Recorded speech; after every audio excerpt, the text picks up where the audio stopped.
Hey, Simply Sugar here with the evening news rundown. Let's get right to it. So, Texas went ahead and issued civil arrest warrants for the Democratic lawmakers who fled to block Trump aligned redistricting plans.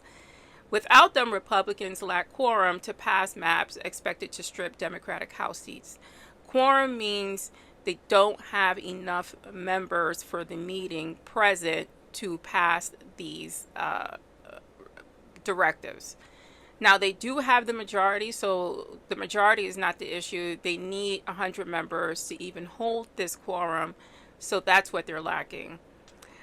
Attorney General Ken Paxton has threatened jail time and permanent disqualification from office for holdouts.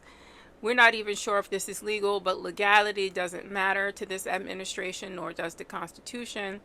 I'm sure this is going to be met with a lot of lawsuits, and we'll see how SCOTUS weighs in. Your guess is as good as mine. Governor Kathy Hochul unveiled a plan to challenge GOP-led redistricting efforts by reasserting New York's control over its own map. So if you're not familiar with New York, our governor is Kathy Hochul.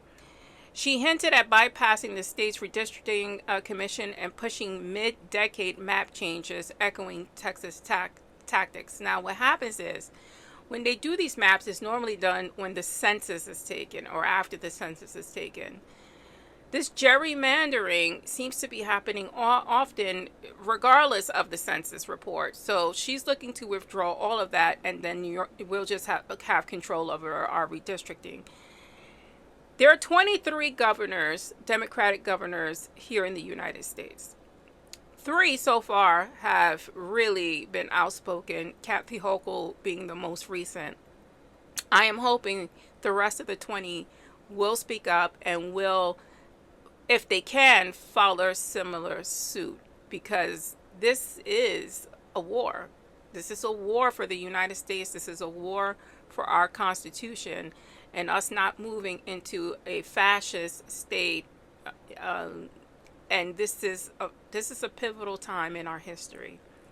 And I know we're tired of that. We're tired of the unprecedented, but this is exactly where we're at with everything, with the weather, with the sun, water, the moon, the stars. Everything is unprecedented. And here's another one for the record books. Trump makes FIFA aid conditional. And how is he doing that? Well, the White House will now require states and cities to declare opposition, boycott, divestment, and sanctions in order to receive $1.9 billion in disaster preparedness funding. What is this in reference to? Israel. If states boycott Israel, they won't get funding. Civil rights groups warn this crosses constitutional lines by tying public safety funding to foreign allegiances, and this is exactly what it is doing. Again, the law and the Constitution mean nothing to this person who is our president.